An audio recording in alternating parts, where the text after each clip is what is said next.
What's up, everybody? Welcome to the Holo Health Podcast. My name is Matt Hardiman, and I'm back with the author and founder of the Holo State, my close friend, Alex Cottingham, where we have a discussion on how we can move forward towards living truly healthy lives. In today's discussion, we'll be discussing everyone's favorite topic when it comes to health, food and nutrition, where we'll be debunking common food misconceptions and shining a light on how we can not only eat healthier foods, but to also have a healthier relationship with foods themselves.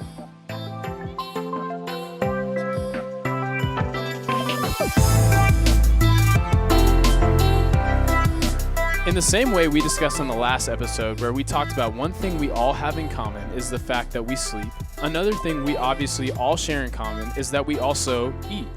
I think this is going to be the point of focus for so many who want to listen on a discussion of health, because when culture talks about health, the only two things it seems to talk about is what we eat, so how we restrict certain foods, and joining a gym membership. And in the beginning of this chapter of the book in the Holo State, Alex writes how just 200 years ago, 70% of Americans were farmers who grew and farmed their own sources of food. And in today's world, that's drastically dropped to 1.5%. I mean, that is a drastic decrease. So 1.5% of people are farmers in today's world. And due to this and the rise of the fast food industry, we've become so disconnected with what we eat, creating real issues. And one of those is a unhealthiness with our relationship to food. What once was barely ever thought about now affects millions of individuals at such a deep internal level that oftentimes results in these lifelong wounds that takes years to overcome. Society has developed an unhealthy relationship with food, and it's time to address some of these subconscious misconceptions. So, Alex, what are some common misconceptions when it comes to food and nutrition? Well, Matt, I'm glad we're having a conversation about this. First off, me too. Thanks for this. Thanks for inviting me back here. Hey, you're welcome. You're so welcome. This is all my stuff. That's right. All my content. That's right. So habit number 2, eat clean. In the book, I talk about there's one misconception titled "Food is either good or bad." And people may be thinking, whoa, what do you mean by that? I truly don't think that carrots are good and cookies are bad. Where what we have done as society and what culture has done due to that cultural undertow is we have placed morality on our foods. Right. Saying, that's so true. If you eat a quote-unquote bad food, then you did something you should not have done. Right. And here's the thing when it comes to living a truly healthy lifestyle. When you habitually engage in something you should not do, that's the easiest gateway for shame to creep in. Wow. And if we want to be mentally and emotionally healthy, you can't live with loads of shame. Right. Oh, I just binged some cookies this past weekend. Oh, I ate that cake I know I shouldn't have. And when you keep living your life with should and should nots, then shame is only going to creep in. Right. Which I truly believe that food doesn't possess morality. The only thing that possesses morality are we as humans. We are either good or bad. That's right. where our mind and our soul come into play. Where food is just literally an either natural or artificial product that we consume for energy. That's all food is. Where it's not good or bad, I like to say it's either beneficial or less beneficial. Where carrots might be a little bit more beneficial when it comes to the nutritional value, and cookies might be a little less nutritional, less beneficial when it comes to nutrition or the nutrients that it provides. So I think one misconception that we can start to rethink is, okay, food may not either be good or bad, but rather beneficial and less beneficial. Right. And so in that conversation, could you kind of explain, like, I remember in the book you talk about within the cookie example, like cookies are maybe not so entirely physically beneficial, but some foods may have like social benefits or emotional benefits. Yes. Could you kind of hit on that a little bit? So imagine every time you went to your mom's house or grandma's house or a family friend, every single time their love language is, I'm just going to make Matt some cookies. That right? is so true. Which happens all the time. For the listeners that know my mom, y'all know her orange chicken take you to the next universe, bro. It is next level. Here's the thing, though, and we're going to get into diets, but if your construct of nutrition, aka a diet, your rules of nutrition say you cannot have that because it's bad, then you're going to not eat that and restrict and all of a sudden eventually binge later, but also you're going to neglect a emotional and relational aspect of health too, because you're not just going to not eat those cookies or that orange chicken, but to turn or pass away grandma's cookies every single time she's offering is not true health in its sense, because food is so much more than physical. It's emotional and relational too. That sometimes when it comes to beneficial and less beneficial, sometimes the most beneficial thing you can do is to actually accept one of grandma's cookies, because that's going to aid and help your relational and mental health even more. Right. So I think getting away from is this good or bad, and more towards is this beneficial or less beneficial, and not just thinking of physiology, but thinking, hey, in this certain environment, in this certain context, yeah, maybe I don't want to eat chips and queso every single night, but in the context of a team celebration, I'm not going to be that weird guy that just judges people while they're eating like fries or a burger. Like, no, I'm not. I'm going to be less judgmental, because I know food is so much more than physical, because you are so much more than physical. That's so good. You know? Man. I know, and I feel like I ran into this recently. I recently just turned 22, so for those listening, thank you. Happy birthday. If you're saying that, I really appreciate that. It was in January, so you're a little late, but I appreciate it. I recently just turned 22. My parents actually had COVID, so I couldn't go home. But every birthday, I get so excited because my mom makes this homemade chocolate cake that, like, literally, if it came to, hey, Matt, you can have a slice of this chocolate cake, but I have to punch you in the face, I'd be like, left cheek or right cheek? Like, like what do you want? You know, dude, it is like my favorite thing in the world. It is the only thing I ever ask of my parents for my birthday. And I was recently on trying a new diet. I was like trying out something new, and that cake was outside of my diet, obviously. And if you know me, like, I'm one of those people that is all in on the things that I'm in on. Like, I'm not good at going halfway on certain things. So, like, if I'm on a diet, I'm like, yo, I'm gonna stick to this. Like, I'm not gonna be the one who caves. I can regulate. I can grind enough. And then I got to the point where I got home, and then my mom makes this cake, but she makes it when I'm not even in the kitchen. And so I walk out into a made cake. It wasn't just the idea of the cake. It was made. It was already made. And I walk out and I'm like, man, I mean, at this point, like, what do you do? I mean, not only is this my favorite chocolate cake in the entire world, but, like, my sweet Filipino mom is out here like, Matt, they just made you a cake. And I'm just like, how am I supposed to look at my sweet mother who just made my favorite cake and then say no? Right. And so I love that you hit on that a little bit. And so obviously, like, the reason that was so conflicting is because I was on a diet at the time. But I don't know. What do you think about diets? Can you kind of hit on diets a little bit? Oh, man. I know it's a huge discussion. I feel like for people in health, like, they just kind of get so irritated in the discussion on diets. And, and I think there's a reason behind that. Right. So could you just kind of hit a little bit on what do you think about diets? And how about this as well? Do you think for someone on a diet that you can outwork and outperform a bad diet? Gosh, we could literally talk about this for 300 episodes. So long. You know? And we do love talking about this. You know? We could. And we also love food and eating. Cake. So, and, yes. I know. I want to tread carefully because there are so many messages when it comes to diets and whether they work or don't work. But I'm just going to kind of state some of the facts that I've come across. Is one, we are the most dieted culture and generation we ever have in the history of human existence, but yet we're the most obese and chronically ill than we ever have. That's a great point. If we are super interesting, if diets are the solution, then why aren't they working? You know, because I know we talked about this earlier that when it comes to a diet, basically the essence of the word diet is restricting the bad that culture will tell you and only eating the good, right? One of the misconceptions we talked about, where the reason I'm not a super big fan of diets is because of that word right there, restrict. And you talk about how health is so much more than addition than subtraction, because the cultural undertow will always tell you that in order to get healthy, you need to do a diet. And what do diets tell you? You need to restrict the bad and only eat the good. Where when it comes to the word restriction, it's not sustainable. Because going back to what we talked about earlier, where when you are on a diet and you go home and your mom makes you that chocolate cake, a diet is going to shame you and tell you no. But in order to live a truly healthy lifestyle, what we're doing is setting the foundation of what true health is. Then sure, that might be beneficial to your physiology, but that may be a detriment to one of the most important relationships that you have. Hashtag habit number 6, cultivating community, that we're going to get to. Okay? Right. So here's the thing. Do diets work? Yeah. If you do Whole30 for 30 days, is it going to work? Yes. Of course. Where are there beneficial things that come of it? Yes. Are you going to learn from it? Yes. But I personally, and again, I'm not saying there's a cookie cutter approach to everything, but I personally have not followed a diet ever in my entire life. No way. Because it's not sustainable.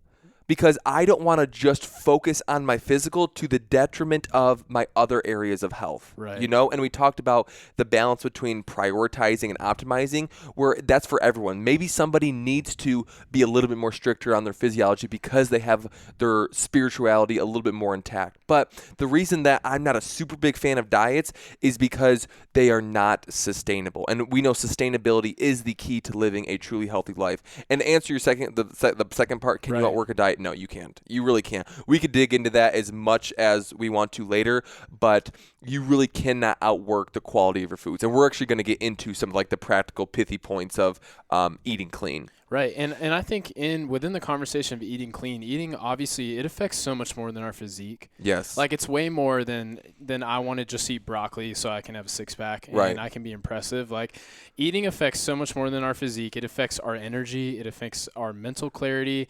And our food really does, like, promote the little receipts that we receive from our body. And I think that imagery is really helpful. And I wanted to touch on something that you talk about in your book a little bit, that over the past 30 years, Western obesity rates have risen while mean physical activity levels have remained relatively constant. So you give an example of companies such as Coca-Cola have nonetheless pushed the narrative that the lack of exercise is the cause of obesity. Right. Obesity is the cause of chronic disease, and no foods or beverages are uniquely harmful so long as we exercise enough to burn the calories they contain. In other words, like, consumers can continue to drink sugar-sweetened beverages as long as they exercise more. Right. And isn't that so crazy? Yes. I mean, that is literally exactly contrary to the truth, the literal truth. I think what's interesting is when you actually uncover and unpack some of those research statistics, it's not based in truth, it's based in money. Whoever's paying, whatever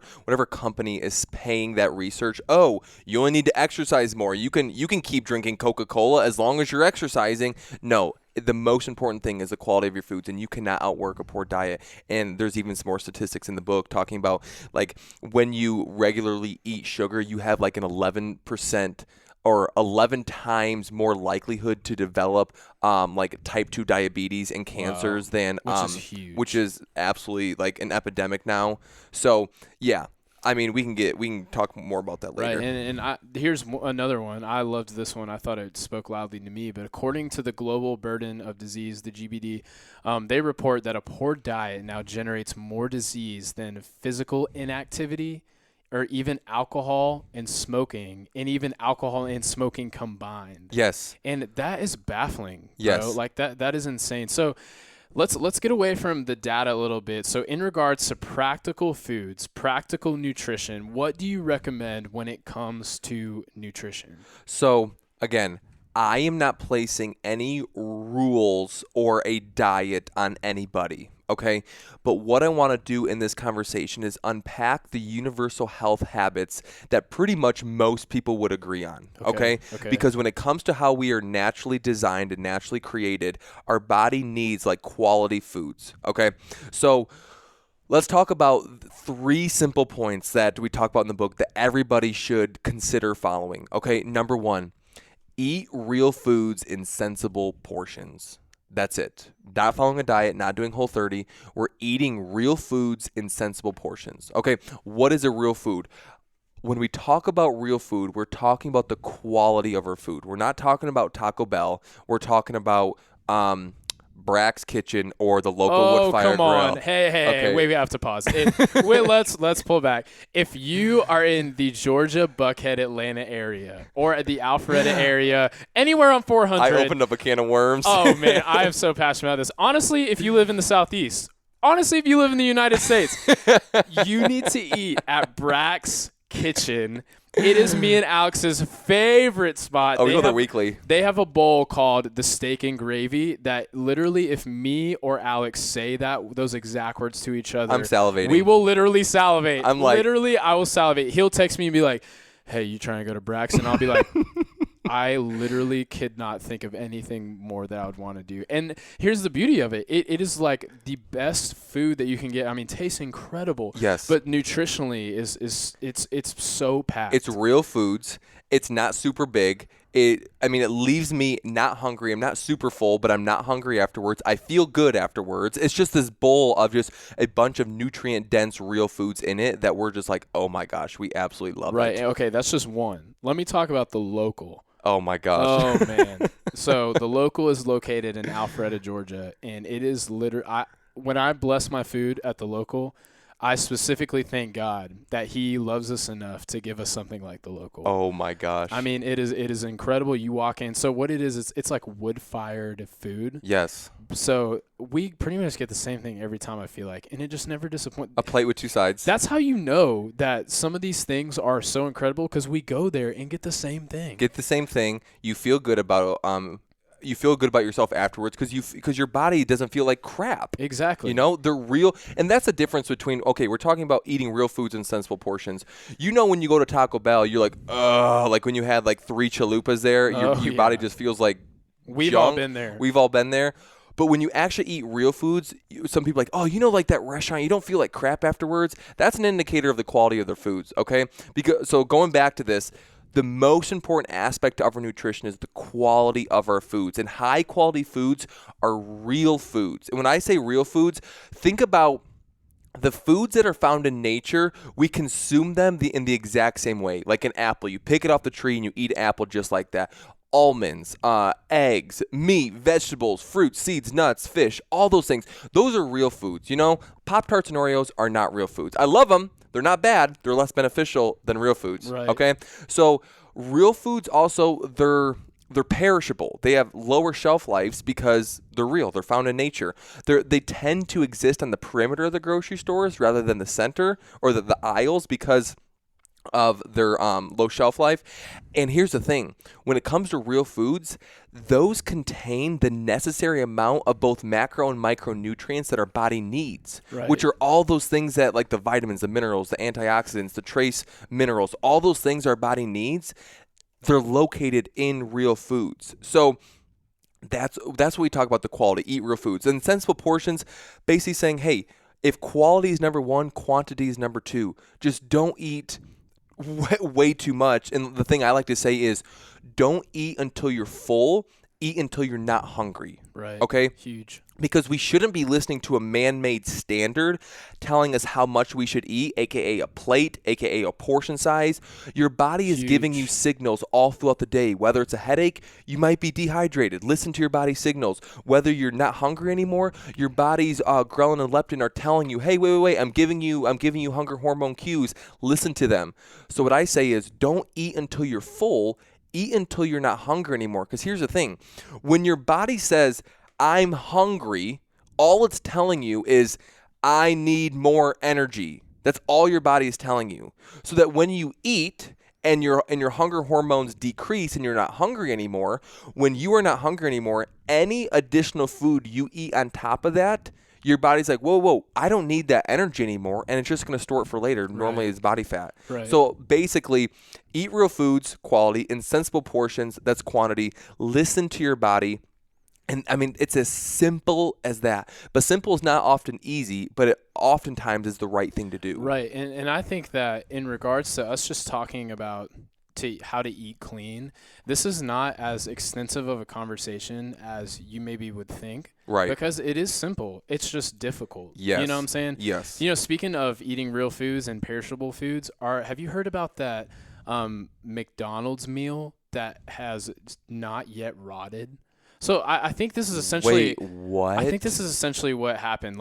So I think that there was a McDonald's cheeseburger that was sold in Iceland, and then for some reason, again, don't fact check me on this. This is just what I've heard. But from what I've observed, I think there's this McDonald's cheeseburger is the last one sold in Iceland. They got rid of all McDonald's, so they put it on display and kind of kept it to where nobody could throw it away. Right. And it's been 6 years. No. I actually just looked it up. So it's it didn't rot for 6 years. And at the time that the article talking about it not rotting for 6 years, that was posted in, guess what, 2015. Oh, No. So this like McDonald's burger and fries had sat outside and not rotted for what is that, like 21 years now? Like, I mean, or not that long, but that's insane. Crazy. That's Yeah, crazy. That should be a red flag. Right. You know? Right. So like not eating perishable foods. I mean, Yes. some of us, like when we think about eating that McDonald's and that fry, like, obviously maybe we should think about that a little bit. I mean, it's taken it that long to just rot. So here's what I'll say. Remember, optimization is the goal, not prioritization. Right. Not prioritizing the fact, you can never have a burger and fries. You can never have ice cream, whatever. Because here's the thing. If I'm going to eat clean for a majority of my life, 4 out of 5 meals I'm going to eat, and we're going to get into the 80-20 principle. But if the majority of my foods are going to be raw, whole, not raw chicken or raw food, but like whole, real, natural foods. Right. But then I go out with some friends and we're all grabbing some wings on a Friday night. I'm going to have that because there's more to life than food. For sure. Absolutely. Because if we're going to restrict so much that the fact we can't enjoy other areas of our life, that should be a red flag as well. And that's just always being intentional on what we're doing so that we can optimize, okay, what is the most beneficial thing I can do in this situation? Thinking, okay, is it food or is it the relational equity I can build with my friends? Right. Or is it the spiritual impact I can have on this person? Or is it the mental clarity I can have? It doesn't all come, because when it comes to health, culture will always tell you it's always physical.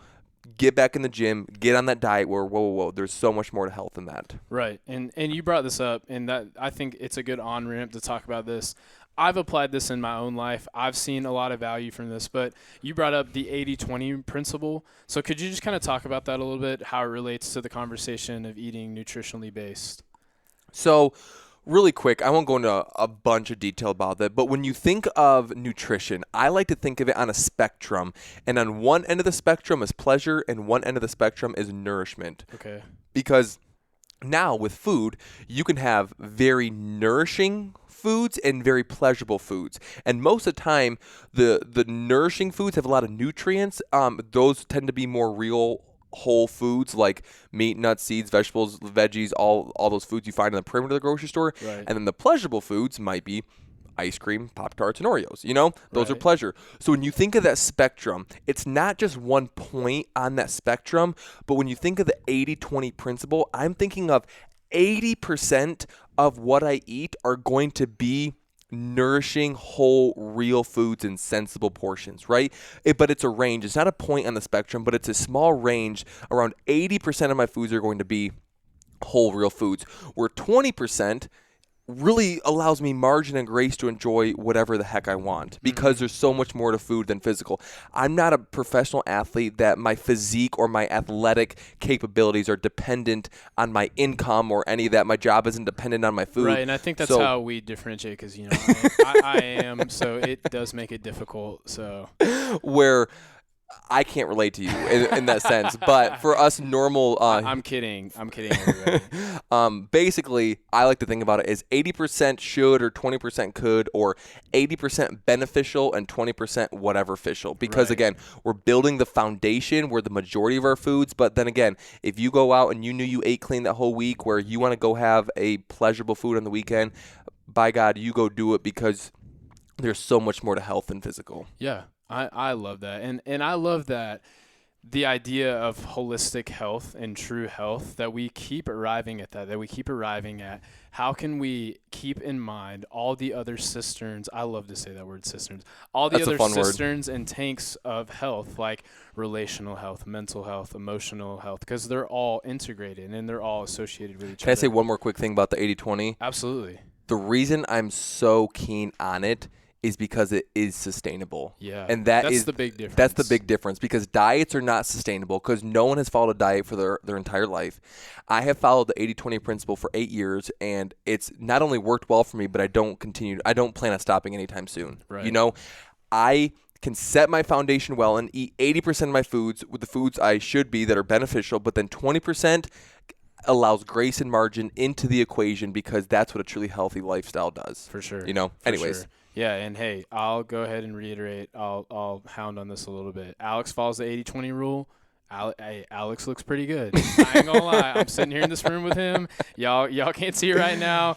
Coming from Buffalo Biceps over here with his vein sticking out of his shirt. Good grief. Hey, that's just because I've been curling underneath the table while we're talking. I'm just trying to get this work in the meantime. So we've talked about nutrition a lot. I think that's been really helpful. It's been really helpful for me. I hope it's helpful for you listeners. But in relationship to that, another thing I kind of want to put on the table is hydration. Ooh. Yeah, so I know, like, even personally, in spending a lot of time with Alex, me and Alex work together, for everybody who doesn't know, and we also get along, so we hang out a lot. And one thing about Alex is he's, like, constantly always like, hey, you want a bottle of water? I never even realized that. I'm always asking people, hey, you want a bottle of water? You do that, like, at the beginning of our meetings here at work, or just all the time. He'll be like, hey, you want a bottle of water? That's and hilarious. He'll, like, toss me one from across the room. It's one of Alex's little isms. Another one is he says toodles a lot. We'll talk about that later. Talk about that in another episode.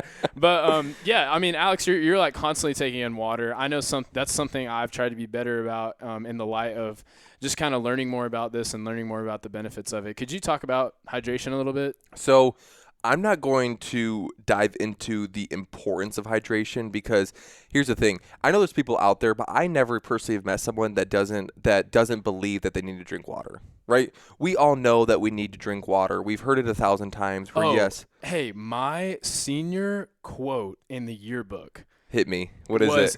This is what I put. I said, I could have picked anything. I could have picked, any kind of just grand quote. This is what I chose. This is what I want to be remembered by. I can't make this up. If you're 72%, wait, I botched it. It's something. It was something like, if you like water, you already like 72% of me. That was it? I think that was my senior quote. Oh my gosh. Because we're made up of water, obviously. You were that guy. That's I was that hilarious. Guy. That was my senior quote. Yeah, sorry, off topic.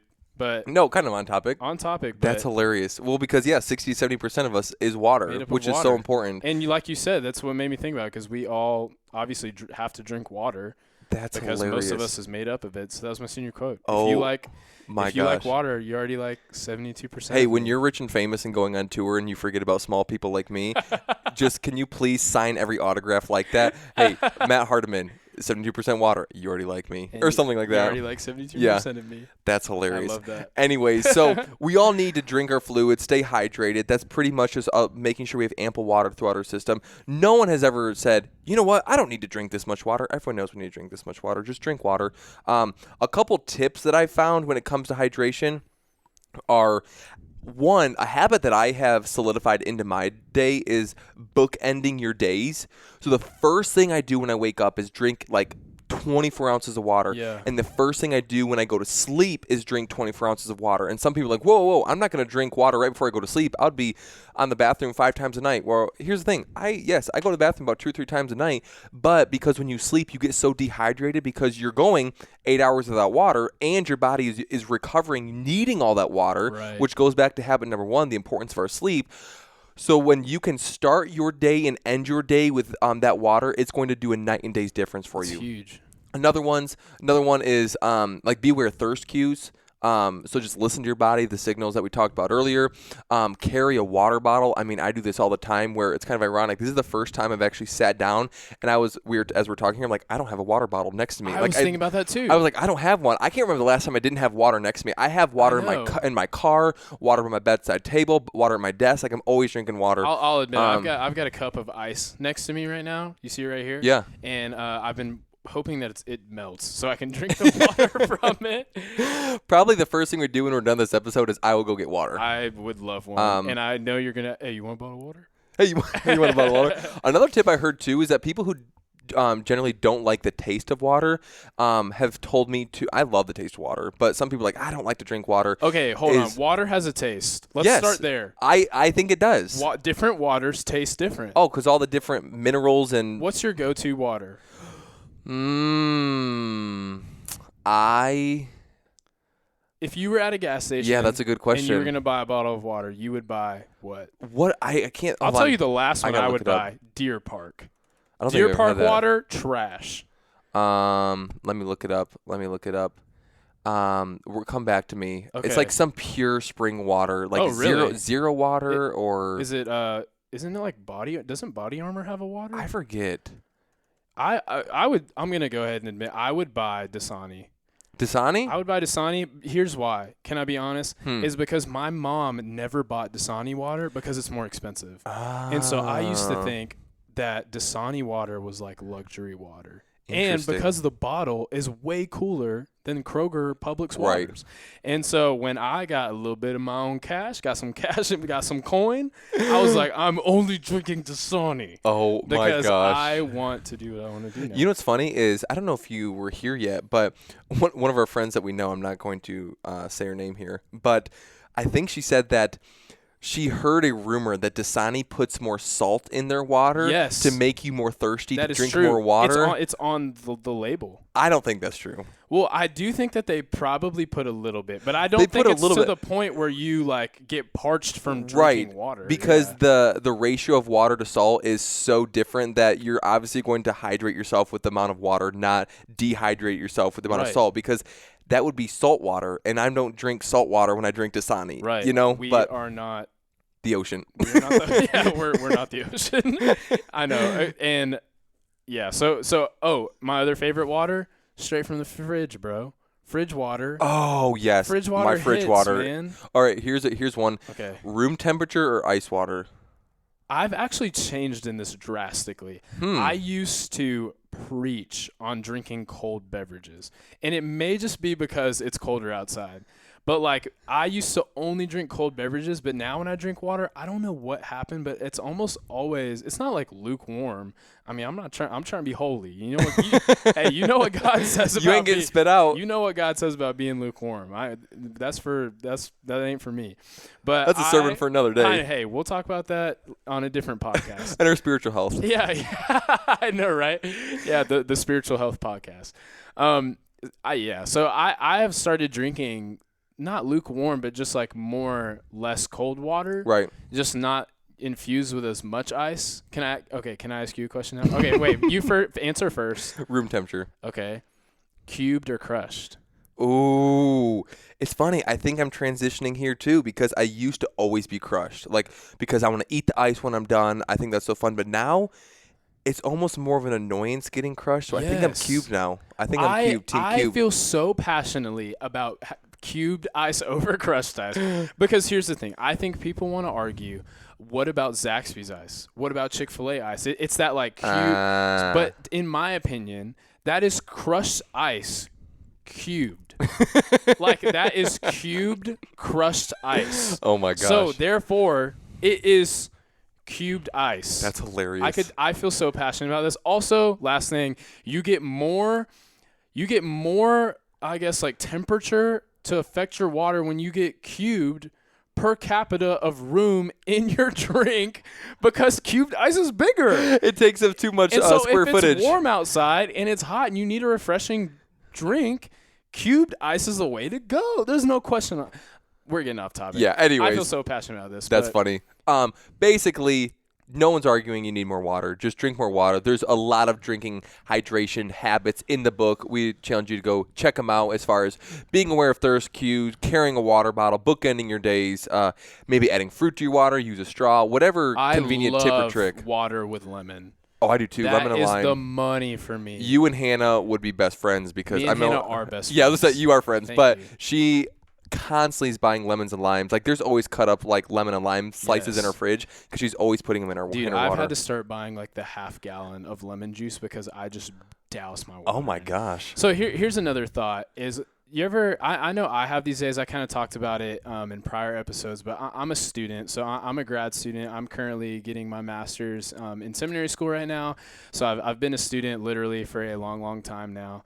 And so therefore, if you're a student, you probably drink a lot of coffee. I'm sure if you're like a mom, if you're somebody who just works these crazy hours, or anybody in America, if you're just a human being, if you're listening and have ears, if you have a heartbeat, you probably drink a lot of coffee.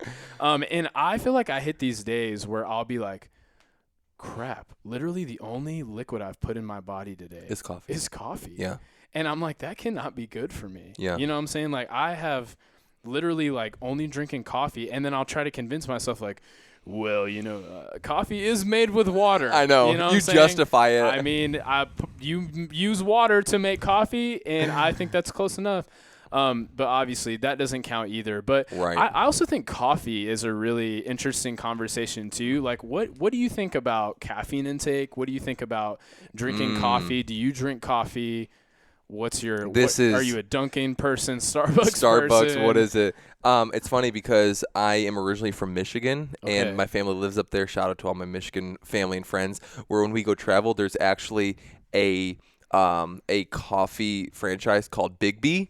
Wow. That Never heard of that. That it's only in Michigan, some in Indiana, that they'll actually, my wife and my family will actually go get Big B over Starbucks or Dunkin' or anything. Really? So shout out to Big B. Okay. Big B Coffee. Look it up. I think it originated in Michigan. Okay, here's what I'll say. First off, over 450 million cups of coffee are consumed in the United States every day. Wow. Almost a 500 million cups of coffee. I would argue it's probably 500 million now. I bet if for all of us listening, you're probably like, I am a large contributor to that number. Here's the thing. That's just the United States. I mean, coffee is the second most consumed beverage in the world behind water. Turkish coffee. Okay.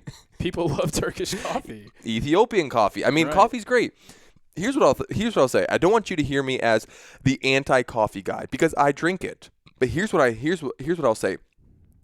Coffee's not bad, but I am not anti-coffee, but I am anti-unnecessary reliances. Yeah. Meaning, if our coffee consumption, it actually might be a subconscious behavior to medicate an unhealthy lifestyle. You know, it might be putting a Band-Aid on a much deeper unhealthy tendency than you even realize. Oh, I just need some coffee. Where actually, it might mean you actually need to optimize your sleep first before you just rely on coffee. Right. You know, or maybe you need to increase your self-awareness rather than just Band-Aiding it with a cup of coffee. Right. You know, Eat more nutrient-dense foods. Yeah, exactly, like we that talked you're about going to earlier. have sustainable energy. So if we are relying on our coffee to get us through the day, a warning light should go off on our inner dashboard, because here's the thing. If you don't remember anything else with coffee, I'm not against coffee. It's just about the caffeine, because so much caffeine is going to be a detriment to your health.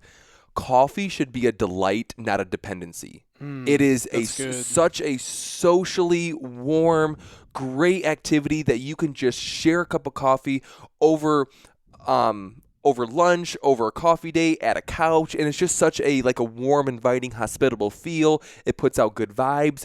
That's not what I'm arguing, because I do that. I'll drink black coffee like that.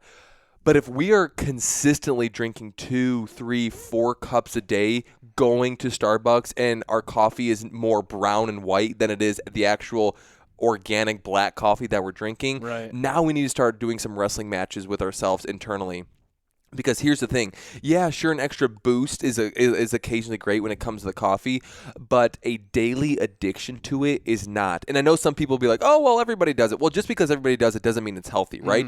I'm not saying go against the grain of culture completely and completely remove coffee from your day, but what it can do is it can put a Band-Aid on a truly unhealthy lifestyle that we can never fix until we have a deep wrestling match with our coffee addiction. That's So so good. if you're not addicted to it, if you can take a day or two off and you don't get headaches, whatever, that's great. It's not a dependency. Coffee is a delight. I drink it when I'm out with social gatherings. Sometimes I'll have it with my wife. But honestly, if I'm being completely honest, I have a cup of coffee once every couple weeks, because it's more of a delight. It's more of a social thing and a relational thing rather than a physical daily addiction. Yeah. So again, I'm not against it. I'm for it. It has some helpful cues, and sometimes it's going back to the sleeping one. It can even mask a poor sleeping lifestyle and habits than a nutrition one. So I'm not against coffee, but I am against unnecessary reliances. And again, there's tips in the books too, but again, we just need to tread carefully. Yeah, that's so true, man. And I know that, like you said, the coffee there's a coffee community. They both start with C. That's how you know it exists. There is a coffee community, and people love and get addicted to it. And I think they just kind of sometimes get addicted to the experience a little bit. Like, it's just kind of like, I like going to Dunkin', and I like, getting my large iced coffee with 4 bags of sugar and putting a pink frosted donut on top and taking a selfie with it, posting on my Visco and my Instagram. You know, I think it's just like a little bit of an experience, and I love coffee. Right. I know that's something like, you know, we'll talk about a little bit more, but outside, like, it's allowed me to have a slower morning. Right. Like making a little cup of coffee, and I do it kind of the old school way where I grind up the bean, do the little French press, pour over, whatever, and it's just allowed like a little slow rhythm to my morning to get my mind right, to slow down my heart rate, and, yes, you know, and to just kind of start the day on the right note. So I agree, and to just kind of put everything on a bow today, to bring things to a close. Can I say one more thing really quick while I'm thinking about it? You're exactly right. I could not agree more. Where I just want to remind people, because sometimes they think of this as a prescription of what they should do rather a description of a truly healthy lifestyle. Yeah. I'm not prescribing any cookie cutter approach that everybody should do. But what the Holo State and the Holo Health podcast, basically the Holo lifestyle, is unpacking is the foundation for a truly healthy lifestyle. Right. So I'm not saying that everybody needs to adopt the Alex way and only drink coffee every 2 weeks, right? Where what we're doing is, hey, the foundation of a truly healthy lifestyle is optimizing your sleeping habits, optimizing your eating habits, optimizing your movement habits, optimizing your peace, grace, margin, self-awareness, spiritual, relational health, all that stuff. So again, we are building the building blocks, so then when we do want to optimize a specific area of health, our foundation is already set. Yeah. So I just want to throw that in there. No, that I'm so glad you said that, because it's so true. And I'd love to remind all of us again that enjoyment is the key to sustainability and longevity. Enjoyment. So living out a place of restriction, working out of a deficit, and again, like we talked about in prior episodes, relying on willpower to accomplish the goals we want to accomplish. It's never going to get us to arrive at the places we are only dreaming that we'll arrive at. And so just the last question, Alex, I want to ask you today. I've been so excited to ask this to you. I think I already know your answers, but what's one nutritionally beneficial meal you enjoyed recently? And then what's also one thing you kind of just splurged and let loose and ate recently?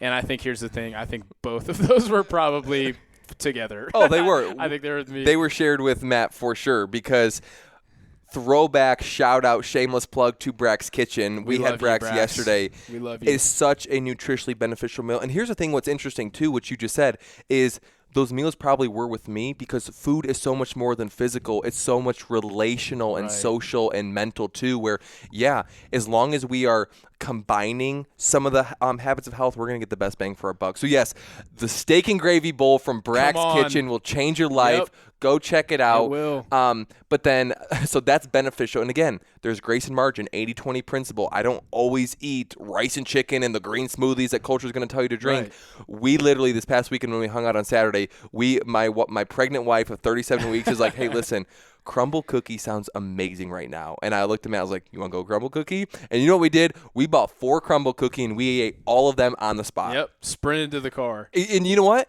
I didn't eat any cookies that entire week, but on that Saturday, I knew I had margin to enjoy a truly healthy lifestyle, because my diet would say, no, I can't do that, which is going to deter my social and relational health, rather than saying, you know what?